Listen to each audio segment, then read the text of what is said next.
So I heard something today that I never thought I'd hear in my entire life. And Al, you might feel the same way when you hear this. So let's see. At 6:53 a.m. this morning, I get a text message from Patrick. It's a video of Beartooth, new video with New Hardy, song, new video. with the text that says they are gonna fuck around and make me start liking country singers.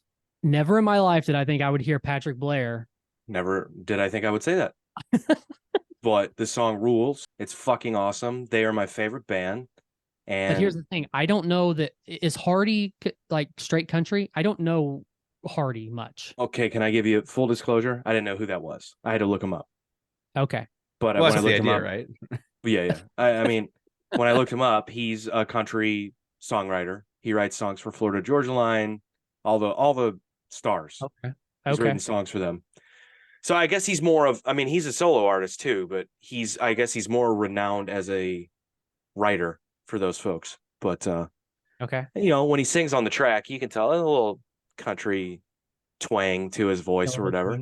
Yeah. But it works. This song's awesome, dude. I mean, that band can do no wrong for me right now. So I mean, whatever. But this new album is legit, dude. it's so good. I mean, they're 4 singles in now. They haven't released a record yet, and they're all awesome. I was on the shitter, and it came up on my YouTube, and I just said, "Oh my God!" And my wife's like, "What?" I'm like, "I'll tell you in a minute." More Don't sinkers worry. than floaters. Yeah, don't worry. Come in here and see this.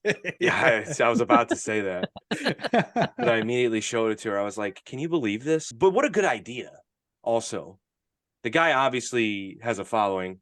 From what again, I don't listen to country, so I didn't know who he was, but I looked him up, and fucking guy's got views upon views upon views, and obviously he's doing things if he's writing songs for all those folks.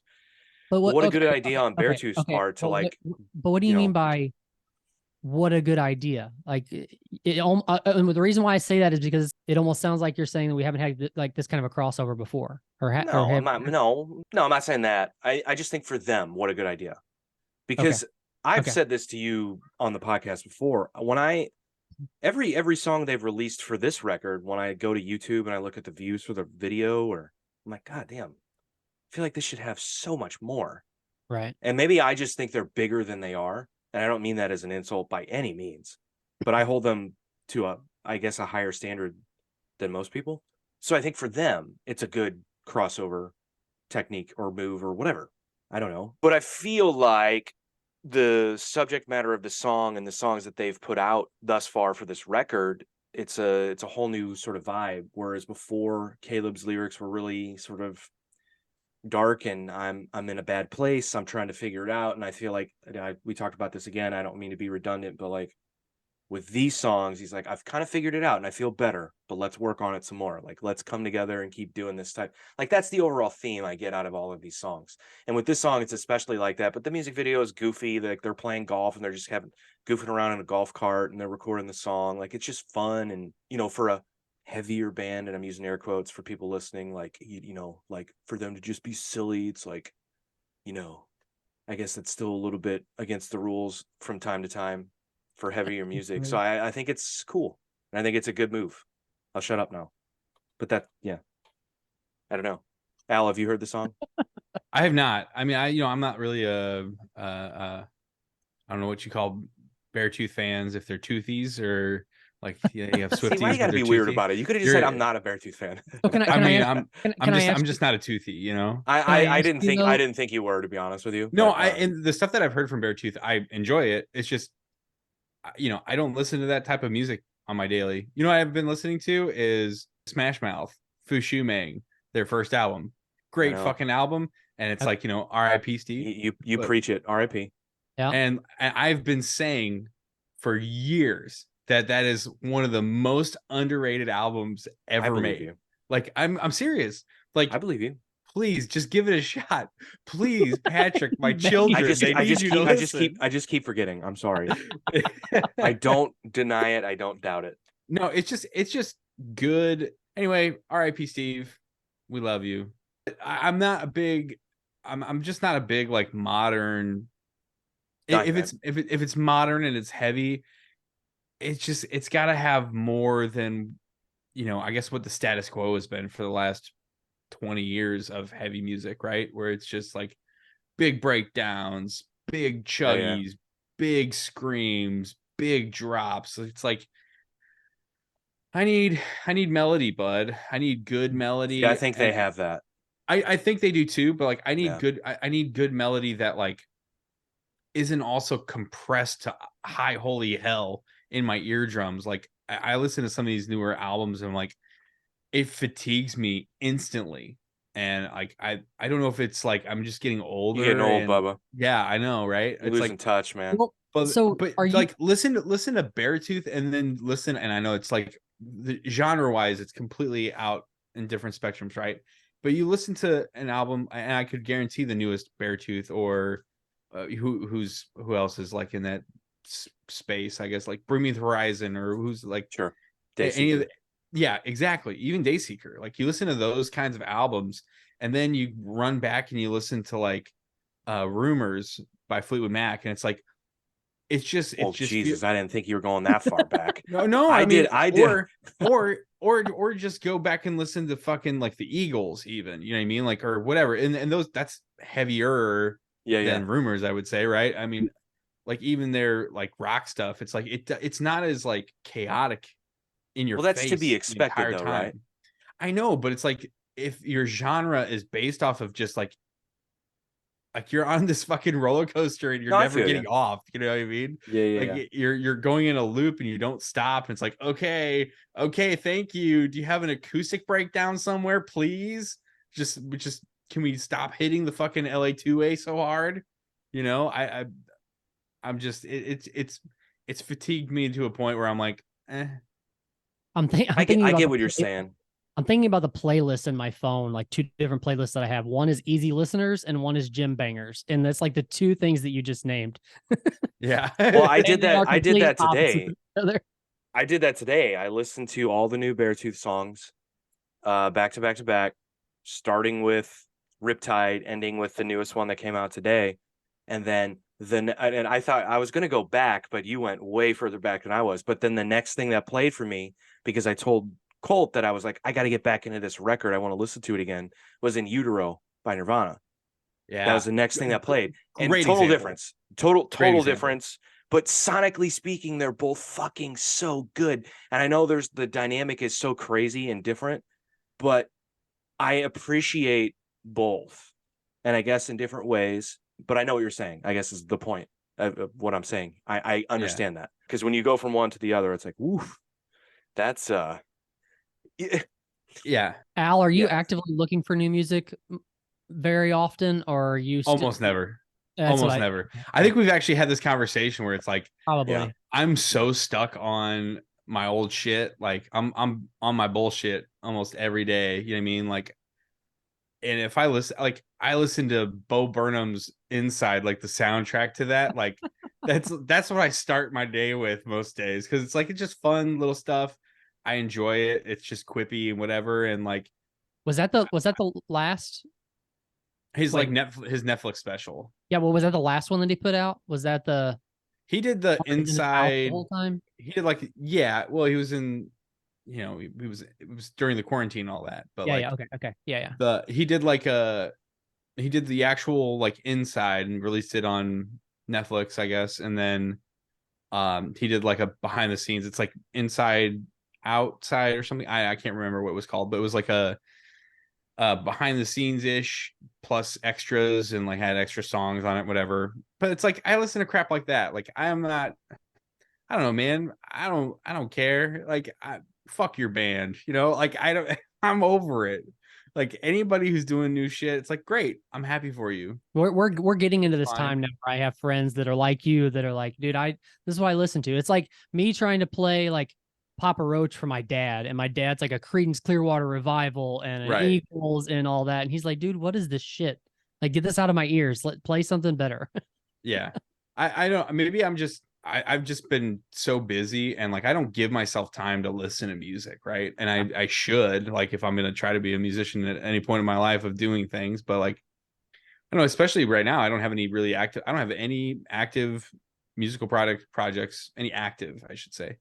So it's like maybe I'll do this other thing. Maybe I'll just try to get in shape one of these days instead. You know what I mean? Like, I think I'm either in all the way on something or I'm not. You know? Yeah. Why not do both? Fuck. Discover new shit while getting in shape. Yeah, you could be in the gym listening to new music like at the same time. In the gym, they wish they could get me in that place, dude. No way. No way, dude. They should pay me to show up. No way. I can't. No, it's more or less. I think it's just like an ADHD brain thing where it's like things are mutually exclusive while I'm like doing like self-care or like working on myself or working on a project. It's like if I'm jumping into something, I'm jumping into that and I'm not doing anything else. So like if I'm jumping into a musical project, like I'm studying, I'm trying to figure out what's gonna work, what's not gonna work. And like, but like once that like, you know, ooh shiny fades, it's like it's gone. And I feel the same way whenever I'm like listening to music. It's like, okay, cool. I really like this album. It was great.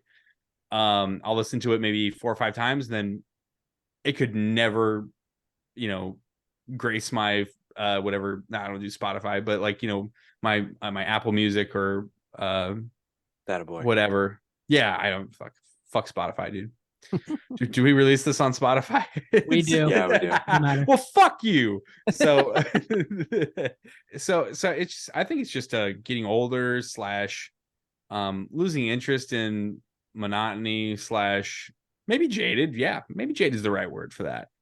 But Just do you really fucking think? over it. But I'm glad you said that because I think this is a good conversation to have. Do you really think it's getting older though? Do you think that's what? Let me tell you why I'm asking you that because like.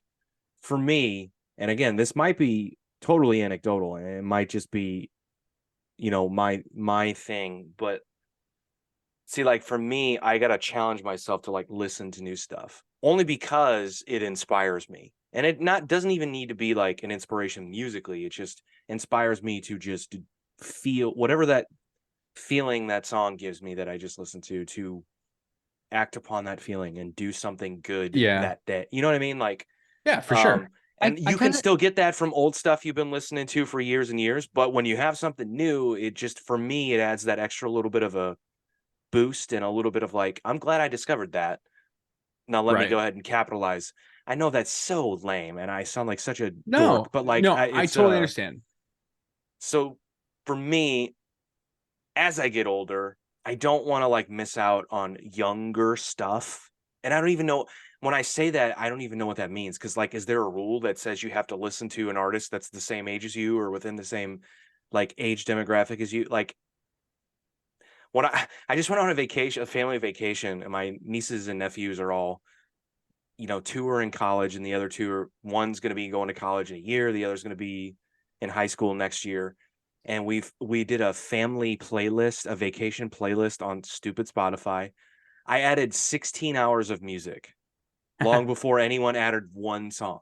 And my nephew goes, dude, you added 16 hours of music. Like, why do you have 16 hours of music in your brain? I'm like, bro, you don't even know. Why don't you just listen instead of asking me those types of stupid questions? Just listen. All right. And like, and how did that go? Did you? I put a lot of stuff and they were like, why do you listen to this? This is like what our friends listen to. I'm like, I don't necessarily listen to it. I heard the song a couple of times and I like it. I thought it'd be cool to hear while I'm sitting in a lake. You know what I mean? Like that's it. You know, like there's no, I'm not trying to be cool. I'm not trying to be younger. It's just, I like catchy shit. I like heavy shit. I like easily listening shit. You know, I like it all.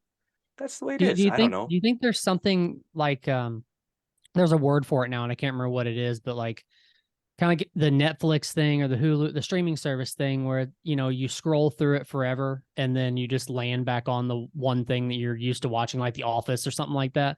Like, you think it's the same kind of thing with music too? It's like, once you get to a certain, I don't know if it's an age thing or not, but like once you get to a certain age, you're just like, I can look through Apple Music and look at all this music and just fall back to, you know, listen to what I always listen to. Can I tell you something? I think that's true for most people, but for this motherfucker right here, no. Because he knows more about music than most people. I got you. So I've got You're a motherfucker in a good way, by the way. I love you. All right. Goes without saying. Yeah. So I want to point this out because we're talking about like inspiration from songs, and then also like the timeline of all things, right? I think you know we attribute songs to places in our lives, right? I can tell you an exact moment where I was on the back roads with all my buddies doing questionable things with questionable substances, and we were having a really good time, and we were listening to Taking Back Sundays louder now, and I will never not have that joyous feeling of being on a back road, lighting one up, and just chilling out and like singing dumb songs about how life isn't fair, right? And I think that stokes a certain flame within, and I think it's a chicken or the egg thing, right? Like, so I go back to those tunes and like my stuff that I really like because of that, because it's like, oh, that made me feel like this back then. I'm gonna feel a little bit like that today. You know what I put on yesterday morning on the way to work? Creed. Fire. I was It gonna guess felt, ICP, but all bro. right, go. Live by the hatchet, die by the hatchet, baby. So no, I put on Creed, dude, because I was like, oh, dude, like it's okay to like Creed now. Like, and I always Wait, did liked them. you was there a time that you listened to Creed? Like you weren't Not like like into them? not heavily, but it was all over the place. It's like the Nickelback thing, right? So it was all over the Yeah. place. You're hearing it. I'm sure I had a burnt CD with it on it somewhere, right? But I wasn't like a fanatic or anything. I didn't, I don't know. It wasn't part of my culture at the time, right? That was more like the kids who like went to Bible camp and shit, and who like learned how to play guitar. They're like, "Oh, Creed's great," they're talking about Jeebus, and that's awesome, But like that wasn't me. I just like heard the songs. I'm like, "With arms wide open," and it's like, "Oh wow, that's weird. That's cool. Like it's impactful. Like something strange, and like has these like heavy guitars, but like." Really like silky-ish voice thing going on. It was weird. I enjoyed it. I still Dude, enjoy the it. production on those records is insane. Yeah, It's and fucking insane. I'm like the not a guitar. fan of that band. I can't get over the voice, but those songs are really good, and the production is, like I said, it's insane. Yeah, and I mean, and the guitar work. I mean, like you Oh can't yeah. tell me that the musicianship isn't good Oh, on that. it's You know what I outstanding. mean? Like That's a, it's yeah. great. It's But anyway, like what I'm saying is like we attribute music uh retrospectively, not like not necessarily in the moment. Like you may internalize something with a piece that you already know if you have like a solid enough reaction in the moment while it's happening, right? If I get my leg torn off to Careless Whisper, I'm going to remember that. But like it's going to be really hard to take over those other feelings that you have about it, right? Like I don't know. And to me, I guess like I don't have the opportunity to listen to these new artists, or even just new music. It doesn't have to be new artists, young artists, and create those new like vibes that I connect with. I think it's harder to have the time to do that, and like I'm too busy to give a fuck about what's playing on the radio while I'm doing stuff. Does that make sense? yeah. I think it does. Y'all put it on Spotify when you fucking. No, No. I don't. I don't plan it out that far ahead. Okay. Like I was just curious. I've never done it before. And it was like, okay. you always hear about like the people putting what's the guy's name? Marvin Gaye. Yeah, whatever, I'm thinking of a particular artist that it doesn't come to mind. I'm sorry. But like you always hear that, you see it on the movies or whatever. It's like, ooh, put on some Barry White or whatever. And I mean, Are I you have my sure you own don't? playlist. I don't need Are you? Spotify. there it is. There it is. So you like Okay. you plan it out, you light some I got the candles. I got the bedroom playlist. Yeah, bro. Got that Come on. ambiance. Got the ambiance.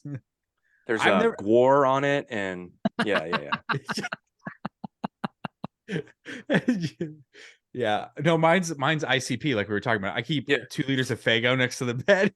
I say, Oh. you ready, baby? Like, it Dude, shakes all up. that is the second episode in a row that we've mentioned Gwar and ICP together. I We like did it. last episode too. That's Yeah, the they've been on best. my mind. I don't know why. I don't know why. mean, I think they were in St. Louis recently. That could be it. Gore did like an NPR Tiny Desk concert, I think. Oh, I heard about Yes, that. they did. Yeah. Yes, they did. I haven't seen it yet. I need to What see a it. terrible idea. What an awful idea. I don't know. It could be pretty awesome. No, who cares? That's a shock band. Like, Do you think they throw their poo? whole appeal is to have a cool stage show that is like, you know, vile and whatever. Like, nobody cares about the musicianship of that band. Why can't like, you do that at a tiny desk? The band doesn't even, because it's not like a good format for it. Like, the format does not lend itself to a shock and awe band. Is this something we're gonna have to look up right now? You think it's like having I kind of want to see it, actually. It's like having David Copperfield do his act in the middle of the street like David Blaine. It's the wrong format. Wow, that is really specific, but okay. I heard that Cypress No, Hill it's perfect. It's a good analogy. Leave me alone. No, I just don't know anything about either of those two dudes, so I'm out. David Copperfield, big stage show, like. No, I mean, I get that. Move the Empire State Building with his mind, whatever. And then you have David Blaine, who does like card magic with his hands, and it's like up close. Hold on a second. Stuff. Do you do magic? Me? No. My brother does. You believe in magic? I don't believe in magic. Fuck you. I wanted you to finish the lyric. Damn it. Oh, in a young girl's heart. What did you say, Colt? I don't remember. What did I say? Damn it. I'm sorry. I'm derailing all this. Let me try to get us back on track here. I was asking if y'all put on some tunes for the Stuppen, but oh yeah, and I was gonna ask if Al was being serious, because it was kind of one of those situations where he's like, "Do you guys do this?" Oh yeah, me neither. Yeah, no, I seriously, it's not a thing. Like, it's definitely not a standard practice, right? It's not in the playbook. Oh, you know what? I do have a question for you guys before we move on to the next topic. I'm going to bring up a topic here. How often do you guys think about the Roman Empire? Have you guys seen this? Like, apparently dudes think about the Roman Empire all the time, and like it's a big TikTok and whatever, however many copies of TikTok they have out there now, of like people's girlfriends and wives asking their significant others, like, how often do you think about the Roman Empire? And people are saying like every day. I'm like, I think about the Roman Empire the same amount of time that I think about Santa Claus. Like I don't think about Santa Claus, you know? I mean, because you mentioned it, this is the first time. Yeah, I've thought about the Roman Empire once, just now. Yeah. Yeah. In social studies in high school. I mean, this doing my is duty.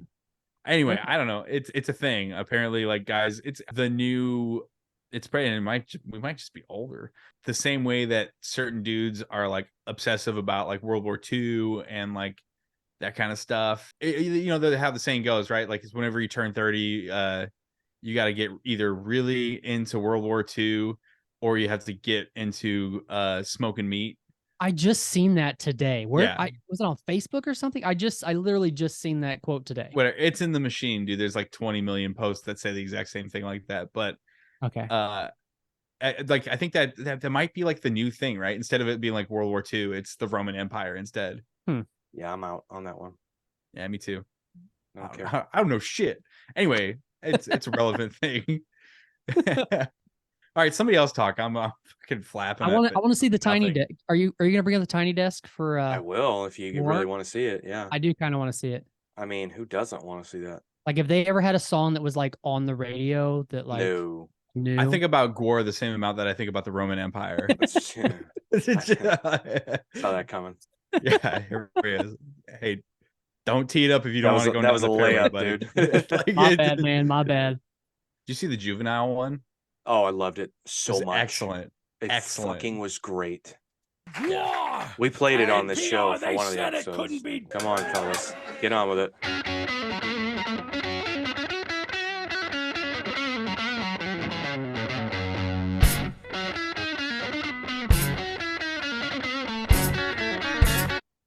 I mean, do you not care that Sex Cow was just playing that tasty lick, Al? I mean, come on. Masters of their crafts. I mean, like, absolute masters. Dude. Well, I mean, come on, dude.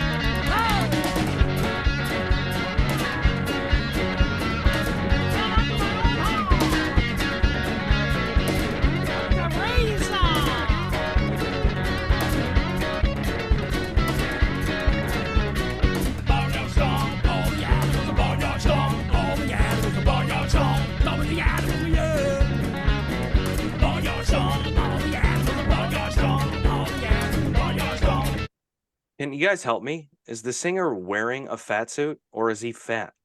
I think he's fat. I also think he's fat.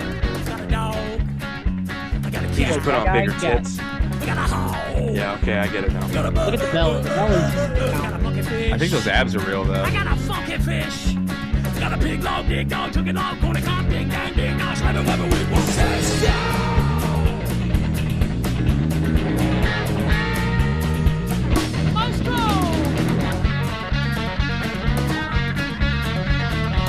Pat, I will Venmo you $20 if you stop this now. Okay. yeah, I'm okay if we stop. That was. I mean, I didn't hate it. I didn't hate it, but okay. I'll stop. No. You know how you stop I'll watch this? it on my own time. These guys need to just be brought to a bowling alley, and that's their new hobby instead of this. Okay, like you're done. Stop, please stop. They could be Just stop playing a doing it. bowling alley. Huh? They could be playing a bowling alley. No. You won't even give them a bowling alley? No. They should Why? be. They should be in the back cleaning up all the shitty pins. Like that. Like no. Unreal. I mean, get it's fine. Like, fuck off. I'll be honest with you. I never really got into gore. I knew a couple of people. I had a roommate that he's fucking obsessed with them. And I'm not sure why. I mean, well, he's a psycho. Was that song kind of what gore is like? Or was that just a random, they were just doing that for shits and giggles? Real gore? Is that real? Is that not real? Was that? I don't know. I don't know anything about gore. Real quick. I'm sure Al will Venmo me another 20 to turn it off. I will, seconds. Dude. Tell me who can you trust? We got what you want. Hey. You got the Oh, look, garbage. What? Come on. It's fun. It's fine. It exists. That's no I said Creed. it's I can tell you fun. that. I don't think I'd have fun at one of those shows. Don't they like fuck people on stage and stuff? I know they do like What? sacrifices and stuff, like weird shit. No, they don't do. Who are you? Jose Mangan? They don't do sacrifices. Oh, actually, they do. That's one of the things they do on Oh, stage. stop. They sacrifice somebody. What does that mean? It's fake, Well, obviously. They're not I've never killing seen people, it. but I've never seen it personally. I just know that they do. yeah. You just heard that? You read that? No, actually, I know that because, like, King Scott from the Rizzuto show, he was one that was sacrificed last year. Oh, Jesus Christ Almighty! Well, Just throwing that out there. all right. I did. Let's get- I think I don't know that they did, but there were so many bands that played it. I thought they might have, but I think Gore might have been on that Blue Ridge Rock Festival Okay. that just happened. Did you guys hear about this? Or let me know what All you've I heard know- about it. All I know, wasn't there like a storm or something that they weren't able to play? And then I seen like bands like on a trailer out in the field singing to random people. Well, you sent me the video of the dudes in Shinedown and Oliver Anthony doing Simple Man. Yeah. Which, dude, I didn't watch it until today. That was a shit ton of people there for that. Yeah. Like, I anticipated it being like, I don't know, 200 people, just kind of, because they were doing a nice thing. Like, this festival got canceled. We still want to give the fans something because we don't get to play. Come check it out, whatever. And, Oliver Anthony played the festival earlier that morning or that week. That I don't even know if he played the same day as them, but so he's the hottest thing. So why not bring him up for some viral videos, right? So I thought that was cool. Yeah, if you dig deeper into the actual festival, and this is something we talked about on the show. I showed you the lineup when it got announced, Colt, and I was like, dude, look at this insane lineup. And I was more excited because they had a full festival lineup Thursday through Sunday, or was it Friday? I don't remember, and then they had club nights, Al, to round out the day. Dude, the first club night was Vanilla Ice, and let me just find it. Yeah, if you find it, please. Yeah, dude. I was like, dude, if I went to this, I would be more excited for the club nights than the actual festival itself. So Yeah. explain to me what a club night is at a festival. I don't know, like the after party. Oh, okay. Well, I know that. I just mean like shining lights, But I mean, is this there at the same festival grounds? Probably, yeah. They okay. probably have like a tent area. Yeah. A lot of these festivals, they'll have like an EDM like stage, but it's usually like under one of the big tops. That's all right, dude. Shotgun style thing. This is so cool. So Thursday night, the club night is Flow Rida and Vanilla Ice. Friday night, it's 2 Chainz and Soulja Boy. Okay. Saturday, 3-6 Mafia, ICP, and Project Pat. This is a whole festival. That's its own festival. That's its own festival. Yes. Fuck everything else. Just sleep all Yes. day, get hammered at night, and just do the club nights. Yeah, dude. Dude, I was more excited for that than anything else. I was like, I want to go to that. So anyway, we talked about it when that lineup got announced, or when the festival got announced and the lineup actually came out. I was like, dude, I'm not going to be able to go, obviously. But I was like, yeah, this is, and it's not the first year that they've done it. And I remember reading on Twitter and, you know, random places about the previous years, and I read some negative stuff, but you know, any music festival comes with its kinks, right? You know, something didn't work correctly, something wasn't cleaned up, we didn't get this, we didn't get that, this band didn't show up, this band, whatever. So I was kind of just like, you know, shrugged it off. And then I started seeing stuff about this year's festival, and you know, so they did have legitimately bad weather one day. I guess it was like Thursday, maybe Friday. I remember seeing a bunch of people and like band dudes tweeting about it and posting about it.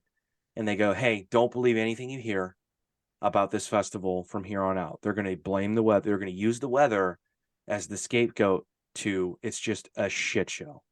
You know, I saw that, you know, I'm obviously paraphrasing what was said by numerous people, but I saw basically that same sentiment by many people, just being like, don't believe what you read about what the festival's saying. We know, we were here. This is a shit show, and no one's being treated correctly. So before you move on, is this a festival that's put on every year, or is this a new festival? So it's like 3 years old. I think this was like the third or fourth one.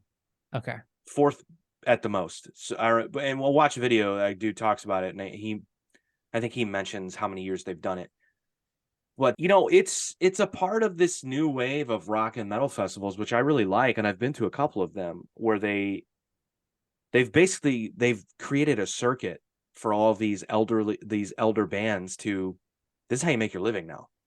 You know, and I love it. I think it's cool. Now, some people complain about it, like, why can't some of the younger bands sort of be the forefront of these festivals and headline them? We won't get into that. They don't put asses in seats. Correct. Correct. You have to. Money, baby. Correct. But dude, you know, who doesn't want to go see, you know, in one day, go see, I don't know, you might, in the same day, you might see Ice Cube play with Papa Roach. And then the next day you might see Korn, and you might see, I don't know, the Mighty Mighty Boss Tones got together. That's the kind of shit that they make happen with these festivals. You know what I mean?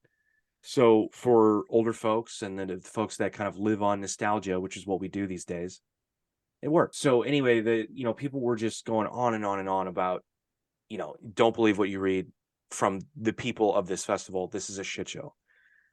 And then, you know, Colt, you sent me the video, the Shinedown dudes and the, you know, playing the song or whatever. And when I saw that, I go, okay, so it's called off. Obviously, some bands are pissed. Some bands like Shinedown are like, well, let's do what we can. And so I kind of had like this conflicted thing going on in my brain where it's like, well, okay, are people just bitching to bitch, or was it really that bad? So then I just started started looking into it more. So the tour manager for Electric Callboy, he posted something about it, but then he actually released a video, and it's long, so we won't watch the whole thing, but he released a video and he talked about, in a very professional way, by the way, this wasn't just like a rant on social media, like a short where he's just like, fuck this and fuck that and fuck them and blah, blah, blah, blah, and rally behind me. It wasn't like that at all. It was very professional. He talked about, from A to Z, this is how we booked this festival. This is what we were told we were getting. This is what we were told we were supposed to be doing. This is what we expect a day of show. He goes like through the whole thing.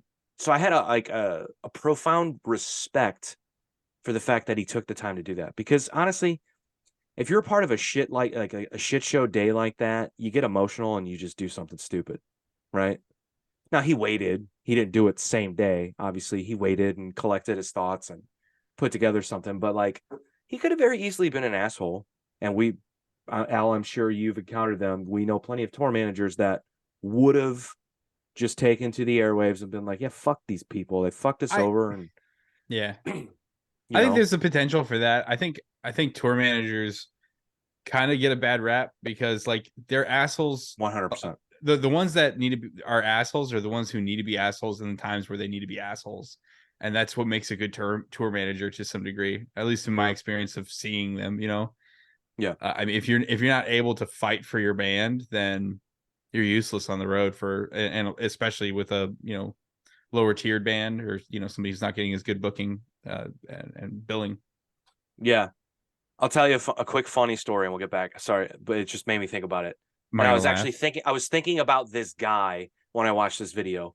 So I did several weekend runs with a band. I was signed to an indie label, and their tour manager always had this reputation. Everybody thought he was on drugs, and he wasn't. But everybody thought he was and here's why. Because he was so into his job and so wired all the time that by the end of the night, he looked like a fucking zombie. So everybody just assumed like this guy's fucked up. No, he hasn't touched anything.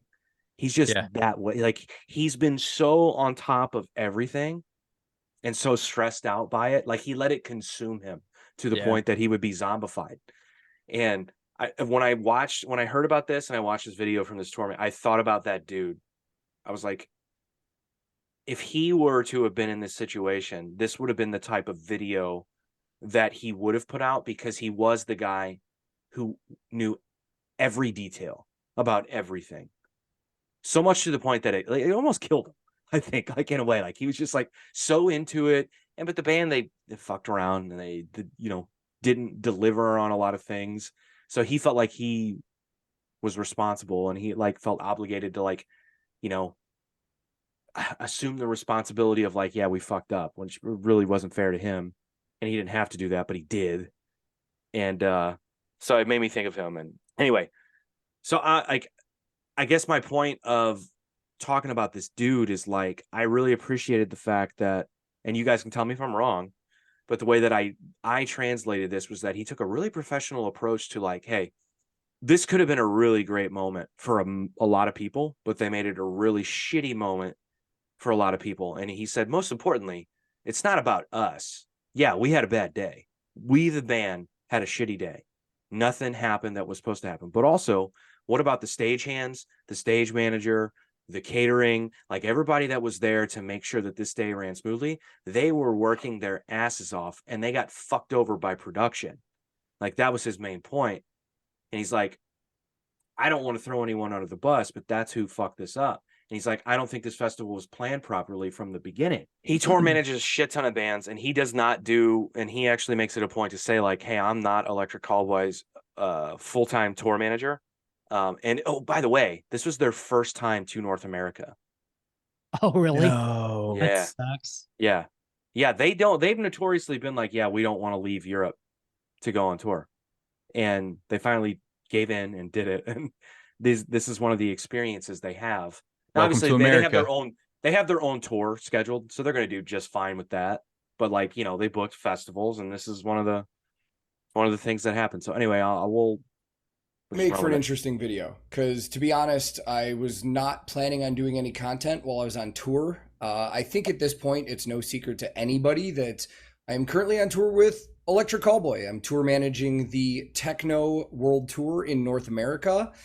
We just finished 4 shows in a row, and I'm finally on a day off. We're in Boston, just sitting in a hotel room. And like I said, I wasn't originally going to film content, but something happened at our first show of this little run of 4 days when we were at Blue Ridge Rock Festival. And by now, I'm sure everybody that's into rock and metal that's been on the internet has heard about what's going on. And I finally decided I want to talk about this. And originally I wasn't going to, because it's a weird spot to be in the music industry when stuff like this happens. Nobody wants to speak out and burn bridges and stuff like that. But after seeing what some of the fans were saying about this is just one of those moments where I feel like when stuff like this happens, people need to be held accountable. I mean, I honestly just want to share my experience.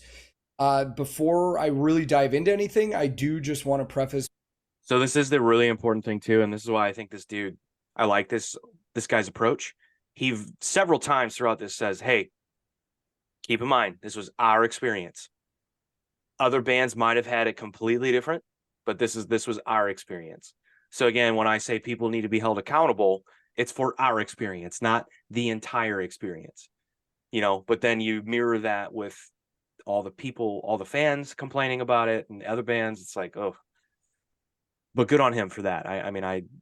You get so visceral when it comes to stuff like this. And I personally would have been like, where do I start? Let me just throw everyone under the bus. But this by saying everything in this video is my opinion. This is my experience when we were there. This is my opinion. Do not hold anything I say to or like it's the same opinion that Electric Callboy or their crew has. If they want to speak about it, they can. If any of the other bands want to speak about it, they can. This is just everything from me. I do not plan on editing this video. This is going to be just a sit here and talk kind of video. So let's get into this. Blue Ridge Rock Festival is held in Alton, Virginia. One of the major festivals that people are really, looking forward to every year because it always has a really, really good, sick, killer lineup. I was especially looking forward to this one. I thought it was going to be really good. The day that we were there had a killer lineup. I was excited to see some friends and stuff like that. So I'm going to walk you through the entire process of what happened and what I saw with my own eyes, and kind of even from a production standpoint, tell you how this works. The way that I tour manage is that a month in advance from every show, I advance shows with production managers. And what that means is I reach out to them and I talk to them about every aspect of the show production wise, what's going on at their location, what kind of setup they have, what they're going to do for parking the buses, loading the gear, hospitality backstage, where the dressing room is going to be. Every little thing about a show, I talk to production managers ahead of time. I also tell them what we're going to have, what kind of gear, what kind of power we need, how many people, how many buses, every little single detail. No band goes into a show on a professional level just walking in with stuff and being like, hey, we're here, and figuring it out, because there's too much detail involved. So a month before Blue Ridge Rockfest, I advanced with their production manager for the festival, went over everything. I sent them our touring documents. We have an entire rider with everything that we're going to be carrying. It goes from gear to who's traveling with us, how many crew people we have, what we need for power, what we need for space, stuff like that. So they had all of our information ahead of time. Not only that, but they give me their tech specs as well. So I knew exactly what we were going to have at Blue Ridge Rockfest. I knew what things were going to be. And I also do phone calls with people. And for Blue Ridge Rockfest, I specifically did 2 different phone calls, one with a production manager, one with the head of artist relations that's in charge of like transportation back and forth, hospitality, parking, all that stuff. So it's not like we didn't communicate. I've talked to these guys multiple times, and even a week before shows, I reach out again just to make sure that nothing has changed. So going into Blue Ridge Rockfest, we had a plan. We were told where we were going to park the buses. We were aware that we were going to be cross-loading to the stage. We knew our set times. We pretty much knew everything. We knew what power was going to be. Like, you get the point. It's everything. We roll into Blue Ridge Rockfest. We were there on the Friday. Was that the 9th? I think the 9th. Sorry, my days are really messed up. And I know a lot of people saw on the 8th, the Thursday, they had some crazy weather. I saw videos from friends that were there that it looked like a nightmare, an absolute nightmare. So I expected the grounds to be kind of wet, things to be a little disorganized, but I had no idea how it was going to be. So we showed up there at about 9:30, 10 in the morning, and I was originally told we were going to park our buses at the artist compound. I checked in at artist relations, and I started texting the people that I was supposed to text when I got there, and very quickly it realized like nobody really knew what was going on. I started getting texts from like 6 different people that were in charge of different things, and we were kind of hanging out for like an hour before anybody really knew what was happening. Okay. So I feel that's a good setup, right? Yeah. Give me your thoughts. Immediate red flags, obviously. I mean, and this guy's pro enough to know, like, I mean, this is why, brown M&Ms, I mean, really. But there was a really key thing he said there, talking about how he knew about the weather. Okay. So this is just again my brain working the way it works. Now again, if I'm him, this is what I'm thinking. If I hear Thursday night they have shit weather and it already has become a shit show, I'm immediately going, I better be getting some communication. Or I need to be making some communication.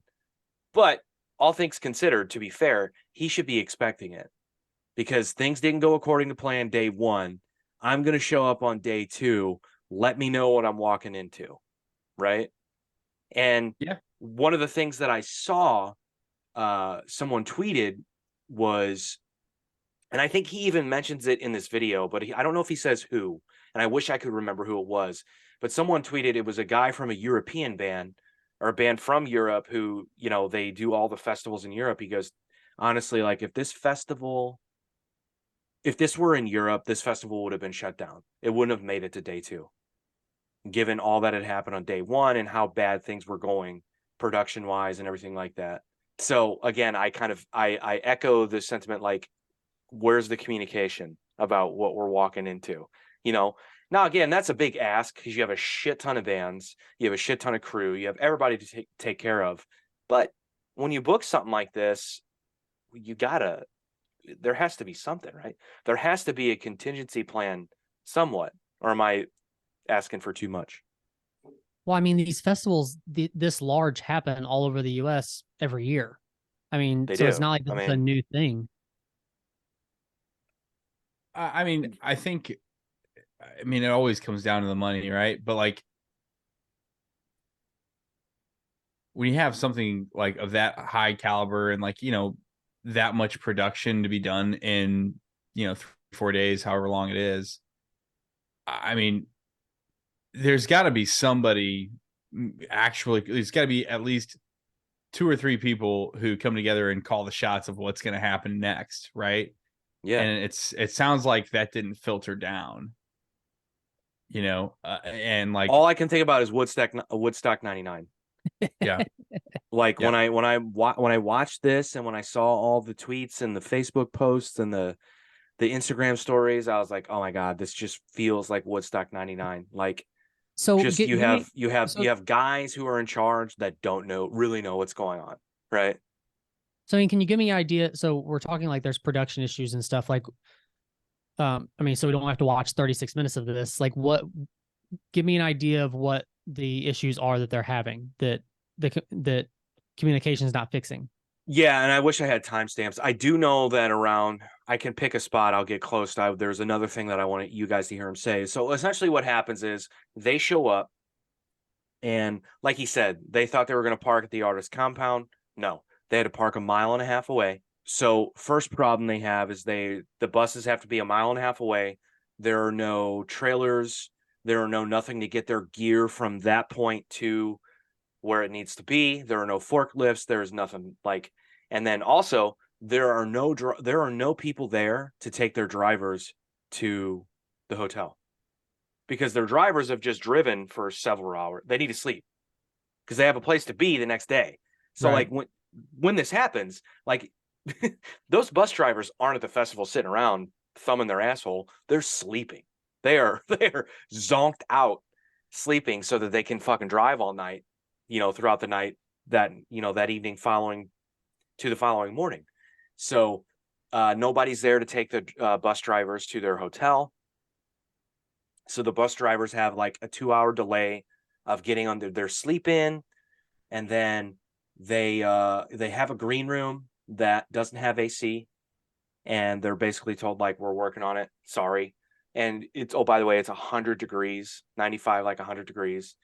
So essentially the band just sits outside, in the weather. Now, again, he even says this. He's like, this may sound diva to everybody, but when you have a band and a crew who, all right, fine, we don't have air conditioning, but we also don't have water. We don't have catering. And he several times throughout this goes, hey, look, we didn't have catering, but we saw people trying to make it happen. So he's like, I want to give a shout out to those people. They tried. They just did not have the resources to make it happen. Like they were set up to fail. So then when it's time for them to go do press, they don't, the press schedule's fucked up. And then they had a dude who was waiting on them to go do like a podcast, and that's basically said like, you know, he had to text the dude or call the dude, be like, hey man, I don't think we can make it because they're telling us we have to be. Oh no, here's the funny part. So they had to do a signing. So every band, when they go to these festivals, they do a signing. People come bring shit, they sign it. They booked them for another band signing. Okay. So what you have is you have band members, they're signing shit, and he's like off to the side, and he's like says somebody comes and grabs him and is like, hey, I don't think these people know that Electric Callboy is sitting at this table. And he's like, what? He's like, I think we took someone else's signing spot. Oh So shit. these people think they're meeting a different band, right? So sure enough, he goes to somebody in production. They're like, oh yeah, we fucked that up. So the band who thought they were signing showed up, and they're like, very graciously, like waiting, like, I think we're supposed to be doing this now. And they're like, so they had to be like, yeah, this, sorry guys. And no hard feelings amongst the band. So they leave, the other band comes. So that threw the schedule off by like 2 hours. They had to skip this podcast. So the entire time while they're doing all this press, he's going back to the trailers, being like, hey, did they come get the gear yet? No. Hey, did they come get the gear yet? No. No trailers, no forklifts, no stagehands. They had 0 stagehands booked. 0. So finally, What? 0 stagehands booked. So it's just their crew sitting there waiting. That's it. So like they finally go, all right, we're done with press for the day. We need to make sure that we get our stuff on the stage. Right. And this is still several hours before they have to play. But, you know, when you have production for a big festival like this, it takes time. So they go back, still nothing. So he's on, this one guy is frantically texting, calling people, you know, working with the stage manager, who again, he's like, dude, this dude was great. He worked his ass off. He tried to do what he could with what he had. And then so finally they get one stagehand to come help them. But still, by the way, no forklift, no anything to get the gear there. So like, what are you gonna lift this yourself, bro? Like, what are you doing? Like, where is our help? Like, how are we going? Like, are we gonna wheel this stuff ourselves? Like it's Warped Tour in 1998. Like, what are we doing? So eventually they get the necessary equipment there to get the gear on stage. When they get the gear on stage, they have a video set up that they do, right? Stage manager comes and is like, we don't have the power for that. And this dude's like, dude, we submitted this a month in advance. How do you know? Like, what do you mean you don't have the power for it? He's like, we just don't. We can't handle it. He's like, we didn't bring our own power because we advanced this. We were told that the power would be here. So now you're telling us we can't use this. And then he goes, yeah, one of the other bands had the power. So we borrowed some other band's power to make sure that the video worked. And, you know, to be honest with you, in this 36-minute video, he never once mentions the band's performance. And like, if it went well, if they had issues, which is neither here nor there at this point. Like, it's been a shit show, but he never once mentions that, which I found interesting because I'd be curious to know how the band did, you know? Yeah. Because they went on at like 7:30. So we're talking about like, it's summer still. So it's like not dark yet. It's getting close to getting like starting to be dark, you know? I'd be curious to know how it went. So then he talks about, you know, they play the show. It took several hours to get the gear back, several hours to get the bus drivers back, get everything. So, you know, everything was delayed. Their bus drivers who could have been sleeping an extra 3 hours just sat there in the buses for 3 hours. And, you know, they were even given the option of like, do you want to go back and maybe catch like an hour? They're like, no, we're here. We're going to power through, which is incredibly dangerous if you think about it. You know, when you're dealing with guys who they need to be alert and awake at all times. You know, when you're fucking with their routine, that's when it becomes like, all right, this is a huge problem. Yeah, one of the things he talks about is just like This is not on the stage manager or anyone they had helping them. This is on production. Production didn't have it together. On for a while. I'll try and wrap this video up quick. At one point in the conversation, the festival promoter looked at me and said, "Are you the roadie that has the YouTube channel? Are you Tank the Tech?" I said, "Yes." This is a good spot. I could see it in his face immediately. Like, he didn't even have to say anything. I saw it in his face, like, oh, fuck. Like, he was like, "Dude, I like your channel. I've seen it." But I know in that moment he realized, like, this guy might say something. And originally I was not going to, because like I said, it is very taboo sometimes for people in the industry to talk about things like this. But here's the thing. I don't work for Electric Callboy full time. I'm just tour managing this North American tour. And I feel as though people should be held accountable for this. And that's why I'm talking about this. Again, this was the most unorganized, unprofessional, unsafe production I've ever been a part of in my entire life touring. I can't speak for any of the other bands because I don't know how it was on other stages. Like we were not on the main stage. I don't know how it was, you know, for bands like Slipknot and Danzig that were there the same day. But I do have friends. I do have friends in a lot of camps that were on the other stages. I heard a lot of the same things from other people. You know, I did thank the promoter. I was like, "Dude, thank you for having us. You know, it's just, this doesn't work. This didn't work. This is a horrendous shit show. It is an absolute dumpster fire, and you guys should be embarrassed for putting this on." Those were my exact words. And I found out that this promoter is the promoter for some other festivals that are great festivals in the US, like metal and rock productions. So I don't understand how that happened. The only thing I can think of is that the production staff that was hired for this festival absolutely dropped the ball on everything. That's the only thing I can think of. Because again, the people that were working on the ground, the stage managers, the stagehands, the catering people backstage, the hospitality, the artist relations people, the vendors, they were trying their hardest. And I appreciate them. And it just, they were thrown to the wolves. They had no support, no help, no nothing. Yeah. So you get the idea. Good on this dude. I mean, I appreciate this dude for like taking the sort of professional approach to this. Again, he could have just, you know, he could have been on a rant and that's it. I still What do really you need guys one of think? those. The hoodie is dope. I like the Hoodie hoodie is a lot. It is a good hoodie.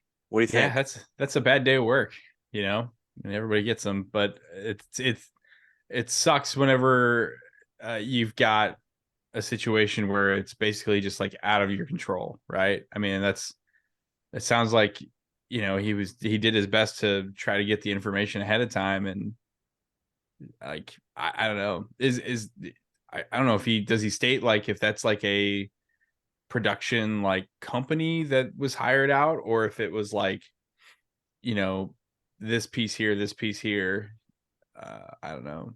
He never says who it is, but yeah, he said it was they hired a production company to do it. And yeah, Gotcha. but he never Sure, says who it is. I'm And sure again, you can good, figure good it on out. him. I mean, Yeah. yeah, you probably could. Yeah, you could easily look that up. But yeah, I mean, looking for him for not even doing that. I mean, at the end of the day, it's like, say your piece, tell your story, be professional, and I think he was that.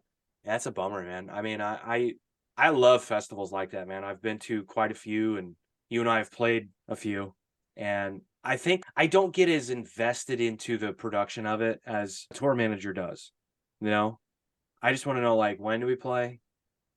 Yeah, Do well, we you're a have singer. That's true. That's a good point. So you don't That's a good have point. to. That's a Say, good point. where's my mic at? Okay, cool. I mean, you know. No, where's your mic at? I don't even. Yeah. Give me a mic to use. Right. I think you know, I've never done anything as big as Oh, you know, God, Blue no. Ridge. Like, you know, that's a whole nother ballpark, Well, you know. but see, like, here's the thing. Like, does size? This is gonna sound funny. Does size matter?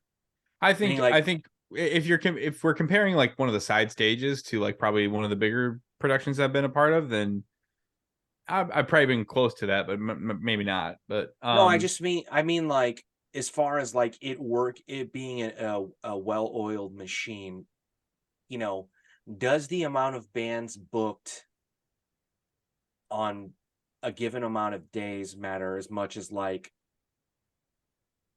we know we need production for this and this and that and this and that. Let's make it happen. Does that make sense what I'm asking? I'm trying to like Yeah. articulate that, and I'm not. Are you I'm comparing probably not like a doing it well. 2-day Point Fest to a Blue Ridge festival? Like, is that what you're trying to compare? No, but what I'm trying to do is say like, should the quality of they the production be the same for either one? Exactly. Definitely the quality of like safety.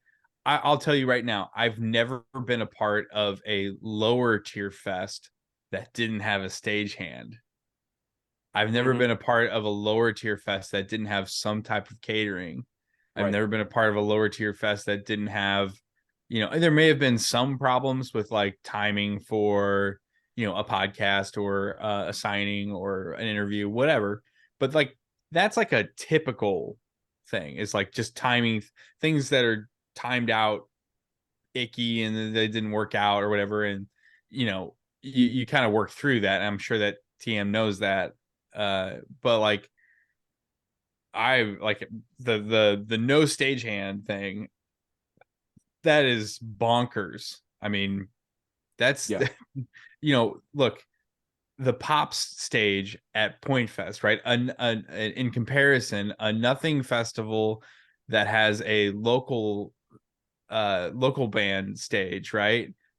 That stage has stagehands, and that is efficiently organized. So I like when you say the size doesn't matter, it shouldn't, I guess, is Right. the answer to that. When it comes to production and comes to taking care of the artists, it shouldn't.